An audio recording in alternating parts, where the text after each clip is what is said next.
कुलदीप भाई लड़ रहे हैं, ये तो वही बात होगी फिर। जहाँ आज मैं जिस जगह पे खड़ा हूँ, अक्सर इस जगह पर अगर आप खड़े होंगे तो यहाँ पर खड़े रह पाना भी बहुत मुश्किल था, बहुत बदबू आती थी और यहाँ का नाम सुनकर यहाँ से लोग खुद भाग जाते थे। यहाँ मैं पहुँचा हूँ डड्डू माजरा के डंपिंग ग्राउंड में। आज मैं यहाँ पर खुले में खड़ा हूँ और हमें किसी भी व्यक्ति को, जो भी यहाँ पर खड़ा है, हाथ में रुमाल लेकर खड़े होने की ज़रूरत नहीं है। मेरे पीछे आप स्वच्छ सर्वेक्षण का आप देख सकते हैं, सिंगल यूज़ प्लास्टिक और थर्माकोल की ये जो पर्यावरण और शहर को जिस तरह से सुंदर बनाया गया है, आज ये तस्वीर मैं आपको दिखा रहा हूँ। ये तस्वीर है डंपिंग ग्राउंड की और ये डंपिंग ग्राउंड का बिल्कुल एंट्री गेट है। जब यहाँ से हम आते थे तो यहाँ पर बहुत बदबू आती थी, यहाँ पर अंदर आना भी बहुत मुश्किल हो रखा था। वन महोत्सव के दौरान यहाँ पर पंजाब के गवर्नर और चंडीगढ़ के प्रशासक ने प्लांटेशन शुरू की थी और ये पौधे आप देख सकते हैं, करीबन 10,000 पौधे यहाँ पर लगाए गए हैं हॉर्टिकल्चर डिपार्टमेंट द्वारा। और ये आप देख सकते हैं, जैसा कि पंजाब के गवर्नर और चंडीगढ़ के प्रशासक ने पहले ही कहा था कि मैं इसको एक मैदान बनाऊंगा और यहाँ पर बच्चे खेला करेंगे, वो अब यहाँ पर कहीं ना कहीं सच होता दिखाई पड़ रहा है। पूरे डंपिंग ग्राउंड को मैं अगर आपको दिखा दूँ, ये आप देख सकते हैं, पूरा यहाँ पर जो कूड़े का हम कहें कि कई टन यहाँ पर कूड़ा पड़ा रहता था, यहाँ पर कूड़े के ढेर लगे रहते थे, वो ढेर यहाँ से अब पूरा समाप्त हो गया है और कोई बदबू नहीं। दूर दूर तक आप यहाँ पर अंदर आएँ तो बच्चे खेल भी सकते हैं और जिस तरह से ये ग्रीनरी को मेंटेन किया जा रहा है। मेरे पीछे आप देख सकते हैं हॉर्टिकल्चर डिपार्टमेंट के जेई हैं, उनकी पूरी टीम है जो प्रॉपर यहाँ पर ये ट्री प्लांटेशन कर रही है। आप देखिए, बहुत खूबसूरत ये लग रहा है और ये लग रहा है कि तस्वीर बदली है। आखिरकार डड्डू माजरा में जो लोग रहते थे, डंपिंग ग्राउंड को लेकर जिसकी शिकायत लोगों की आमतौर पर हम देखा करते थे, वो तस्वीर अब बदल रही है। ये देखिए आप, हॉर्टिकल्चर डिपार्टमेंट द्वारा यहाँ पर प्लांटेशन की जा रही है, पौधारोपण किया जा रहा है और पूरी तरह से इस एरिए को पूरा ग्रीनरी में तब्दील किया जा रहा है, जहाँ पर खड़े रह पाना भी मुश्किल था। जब हम यहाँ पर कवरेज के लिए आते थे पिछले 15-20 सालों से, तो हम खुद देख रहे थे डड्डू माजरा में डंपिंग ग्राउंड में, अगर हम बरसातों में इस समय आते थे तो लीचड़ डड्डू माजरा में जो लोग रहते हैं उनके घरों की तरफ आता था, लोगों को बदबू आती थी। लेकिन ये तस्वीर प्रशासन के अफसरों ने बदली है। जब काम नहीं हुआ था हमने तब भी दिखाया था और जब काम हुआ है तो उन अफसरों की भी तारीफ़ होनी चाहिए और ख़ास तौर पर हमारे चंडीगढ़ के प्रशासक गुलाब चंद कटारिया, जिन्होंने इसको लेकर ख़ास तौर पर जब भी उनके पास कोई शिकायत आती थी, अक्सर लोग वहाँ पहुँचा करते थे और कहते थे कि डंपिंग ग्राउंड कब ख़त्म होगा, कब ये कूड़े का पहाड़ ख़त्म होगा, कब उन्हें ये गंदगी और बदबू से निजात मिलेगी। तो ये निजात मिलती हुई दिख रही है। हमारे साथ दयाल कृष्ण जी है, डड्डू माजरा अगरम के रेजिडेंट वेलफेयर एसोसिएशन के प्रेसिडेंट, जो लगातार पिछले 35 सालों से आवाज़ उठा रहे थे। और मैं दयाल जी आपको कहूँगा, अपने हाथ भी दिखाएं, जिस वजह से इनको ये प्रॉब्लम हुई स्किन की। यहाँ पर डड्डू माजरा में अगर हम कहें, हर किसी को स्किन की, अस्थमा की, और ये प्रॉब्लम बहुत ज़्यादा बढ़ती जा रही थी, अमूमन आम हो गई थी और लोगों को देखने को मिलता था। तो अब ये तस्वीर बदली है। दयाल जी, ये तस्वीर देखकर पहले कैसा लग रहा है? और सबसे बड़ी बात, आप भी खुलकर तारीफ़ कर रहे हैं, जबकि मैंने आपको प्रशासन की कभी तारीफ़ करते हुए नहीं सुना था। बिल्कुल सही कह रहे हैं जी। जब काम अगर अच्छा हुआ है तो हम सही कहेंगे कि हाँ काम हुआ है, अच्छा हुआ है। लेकिन एक चीज़ और कहना चाहूँगा कि जैसे गुलाब चंद कटारिया जी ने जो वादा किया था वो पूरा किया है, लेकिन थोड़ी सी मुझे मलाल ये भी है कि जब कोर्ट का प्रेशर हुआ, मानयोग अदालत जी का, अदालत Punjab and Haryana high court, इनका मैं धन्यवाद करता हूं कि जब वहां से प्रेशर हुआ तो हमारी बात तब सच लगने लगी। उससे पहले हम कहते थे बदबू आ रही है, तो ये कहते थे नहीं आ रही। हम कहते थे यहाँ से लीचड़ आता है, तो प्रशासन कहता था नहीं आ रहा। लेकिन ये चलो शुक्र हुआ कि किसी तरह से भी हुआ, अच्छा हुआ।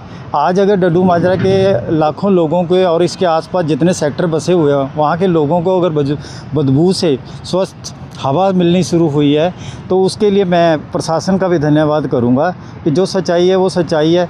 लेकिन हाँ, अगर इसी तरह से काम चलता रहा और ये पूरी ग्रीनरी होगी, जैसे गवर्नर साहब ने कहा कि यहाँ ग्रीन बेल्ट बना के देंगे, इन फ्यूचर में यहाँ खेलने का मैदान भी बनेगा, एक जिम भी बन जाएगा, तो बहुत सारी चीज़ें जो कही गई थी, मैं उस प्रोग्राम में आया था। अगर उसी तरह से काम हुआ तो कॉलोनी के लोग और यहाँ के आसपास के सेक्टर के लोगों के लिए बहुत अच्छा होगा। लोग यहाँ एक पिकनिक स्थल के तौर पर आया करेंगे और डड्डू माजरे की हालात को देखा करेंगे। जो पहले बड़े बड़े ऊंचे पहाड़ दिखा करते थे, और मैं जब डंपिंग ग्राउंड पे चढ़ा होता था, मीडिया भी मेरे साथ होती थी, लोग कहते थे कुछ नहीं हो सकता। आज हमारी भावनाएं जो प्रशासन ने सुनी और उस पर काम किया, उसके लिए हम उनका भी धन्यवाद करते हैं। दयाल जी, अब पिछले 35 सालों से आप ये आवाज़ उठा रहे थे, तो अमूमन लोग हार गए थे, हिम्मत ही हार गए थे और उम्मीद नहीं थी। कितने अफसर आए, कितने अफसर बदल गए, हर अफसरों के बाद जाते थे। कितने यहाँ पर अगर हम कहें समाधान शिविर भी लगे हैं और हमेशा समस्याएं बताई जाती थी। हाई कोर्ट में भी केस पेंडिंग था, लेकिन अब लगा कि ये नुहार बदली है, मेहनत रंग लाई है और ख़ास तौर पर ऑफिसर्स ने काम किया है जो ज़मीनी स्तर पर दिखाई दे रहा है। बिल्कुल, मैं यूँ कहूँगा कि सन 1979 में मैं यहाँ पे आ गया था और मैं उस टाइम एक युवा ही था, और हमारे आंखों के सामने देखते देखते यहाँ पर कूड़े के पहाड़ लगने शुरू हुए। अलग अलग बीमारियों ने अपना घर बना लिया। हर घर में एक आधे बंदे की कैंसर से, अस्थमा से मौत हुई थी। जब आग लगती थी तो हम लोग सहारा लेते थे जाकर गुरुद्वारों में या किसी रिश्तेदार के घर, वहाँ रुकते थे 3-3 4-4 दिन। आग बुझा नहीं करती थी, धुएं से इतने परेशान थे। कई तो हमारे बुज़ुर्गों की इसीलिए डेथ हो गई कि वो प्रॉपर उस वातावरण में नहीं रह पाए, सांस लेना मुश्किल हुआ, तो उनकी डेथ हुई।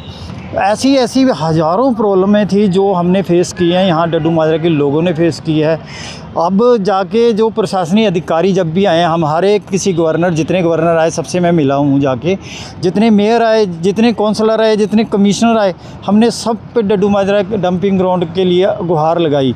यहाँ तक इन्वायरमेंट डिपार्टमेंट के डायरेक्टरों को बोला, प्रधानमंत्री नरेंद्र मोदी कार्यालय में भी पत्र लिखे, एमओ वहाँ से MOH को उन्होंने जवाब देने के लिए भी बोला। तो ऐसी बहुत सारी कार्रवाइयाँ यहाँ तक और उसके बाद हमने राष्ट्रपति जी को भी लिखा, मेरे पास वो सारी चीज़ें हैं। लेकिन ये जो गवर्नर आए गुलाब चंद कटारिया जी, ये अलग थे। इन्होंने ज़मीनी स्तर पर आकर काम किया, ख़ास तौर पर समाधान शिविर यहाँ पर लगाए, लोगों की बात सुनी। देखिए, ये मैं ज़रूर कहूँगा कि मैंने गवर्नर साहब को 2 बार मिलने के लिए पत्र लिखा, उनसे अपॉइंटमेंट मांगी, लेकिन गवर्नर साहब को पहले ही पता है कि वो किस चीज़ के लिए ये अपॉइंटमेंट मांग रहे हैं। इन्होंने मिलने से अच्छा काम पे ऊपर ध्यान देना अच्छा समझा। मैं एक बार भी नहीं मिला, इन्होंने मुझे बुलाया ही नहीं। मैंने 2-3 बार लेटर लिखे, लेकिन उन्होंने काम करके दिखाया। मुझे इस बात की भी खुशी है, और मैं फिर गवर्नर साहब को लिखूँगा कि एक बार वो हमें मिले तो हम धन्यवाद तो कर दें उनका। अगर आप वो ये सुन रहे हो, हमारे थ्रू आप कोई मैसेज उनको देना चाहें? मैं तो यही कहूँगा सर, अगर आप मुझे मिलने का टाइम दें। हमारे डड्डू माजरा के लोग तो खैर यहाँ आए थे जिस दिन आपने इसका उद्घाटन किया था, पर अगर हम मिलेंगे तो हम उस इंसान को ज़रूर पास से देखना चाहेंगे जिसने डड्डू माजरा के लोगों के लिए ये कार्य किया है। अच्छा, डड्डू माजरा में जितने भी लोग रहते थे, खासतौर पर डंपिंग ग्राउंड की साइड पे जिनकी खिड़कियां हैं, वो खिड़कियां हमेशा बंद रहती थी। वो खिड़कियां खुली कि अब खुले में सांस ले सक रहे हैं लोग, क्योंकि बहुत गंदी बदबू आती थी। सबसे बड़ा उदाहरण तो मैं ही हूँ जी। मैंने पिछले 30 साल तक कूलर चलाया ही नहीं है, खिड़की वैसे ही शीशा लगा के बंद किया हुआ था। अब जाकर मैंने कूलर लगाया, उसमें पानी डालकर चलाते हैं हम लोग, तो इसी से अंदाज़ा लगाया जा सकता है कि बाकी लोगों का भी क्या होगा। लेकिन हाँ, कुछ लोग अनखुश भी हैं, क्योंकि सबको खुश नहीं किया जाता, कोई ना कोई चीज़ बारीकी से निकाल लेते हैं। मैं तो उन्हें भी कहूँगा धैर्य रखें, धीरे धीरे सब ठीक हो जाएगा। जब इतना हो सकता है, जब मैं कार्य कर रहा था आप लोग कह रहे थे नहीं कुछ नहीं होगा, आज जब कुछ हो रहा है तो धैर्य रखें, बनाए रखें, और देखिए आगे आगे काम कैसा होता है। तो इसका कोई टारगेट है, ये कब तक कंप्लीट होना है? इस यहाँ पर ग्राउंड प्रॉपर बनेगा? अभी मैं देख रहा हूँ डिपार्टमेंट भी यहाँ पर लगा हुआ है। देखिए, ये कोर्ट ने जो इन्हें टाइम दे रखा है कि उसके बाद में, जैसे उन्होंने एक मैडम को यहाँ पे कमिश्नर नियुक्त किया था, मैडम आए थे, उन्होंने मेरे साथ भी दौरा किया था, तो अब वो अगर अपनी रिपोर्ट यहाँ भेजेंगे कि उनको लगेगा कि कितना % काम हुआ है, इनके MOU में जो भी लिखा था या जो गाइडलाइन थी उसके मुताबिक, क्योंकि ये एक टेक्निकली है तो हम इसके बारे में नहीं कह पाएंगे। ठीक है दयाल जी, मैं अभी हॉर्टिकल्चर डिपार्टमेंट से भी बात करता हूँ। तो मेरे पीछे आप देख सकते हैं, जहाँ तक आपको नज़र दौड़ाएंगे ये एरिया आपको बिल्कुल साफ़ नज़र आएगा। और ख़ास तौर पर मैं हॉर्टिकल्चर डिपार्टमेंट की बात करूँ तो यहाँ पर प्लांटेशन देखिए आप, इस तरह से प्लांटेशन की जा रही है। बहुत खूबसूरत ये डंपिंग ग्राउंड का एरिया लग रहा है। हम बात करने की कोशिश भी करेंगे सर। तो ये आप देख सकते हैं हॉर्टिकल्चर टीम, यहाँ पर डिपार्टमेंट की टीम पूरी लगी हुई है, लेकिन ये मेरे पीछे आप देख सकते हैं यहाँ पर कभी कूड़े के पहाड़ हुआ करते थे और कई टन कूड़ा यहाँ पर हुआ करता था। हर समय अखबारों की सुर्खियाँ ये बना करता था। ख़ासतौर पर गर्मियों की अगर हम बात करें तो यहाँ पर कूड़े में आग भी लग जाती थी और हमेशा ये कहा जाता था कि कूड़े का ये पहाड़ करप्शन का अड्डा ही है जो कभी भी यहाँ पर समाप्त नहीं होगा। और इसके साथ ही साथ जब बरसात होती थी तो यहाँ से मक्खी, मच्छर और ये यहाँ तक कि लीचड़ तक लोगों के घरों तक आता था। लेकिन अब डंपिंग ग्राउंड की ये तस्वीर बदली है और ख़ास तौर पर यहाँ के लोगों ने राहत की सांस ली और प्रशासक गुलाब चंद कटारिया का वो आभार व्यक्त कर रहे हैं जिन्होंने यहाँ पर समाधान शिविर लगाया, अफसरों की ड्यूटी लगाई और उसके बाद जब वो यहाँ पर अभी वन महोत्सव के दौरान यहाँ पर आए तो यहाँ पर प्लांटेशन का काम भी ज़ोरों से चल रहा है। और अब वो तस्वीर देखने वाली होगी जब यहाँ पर बच्चे प्लेग्राउंड में खेला करते थे। दैनिक ट्रिब्यून के लिए भगवत सिंह की रिपोर्ट।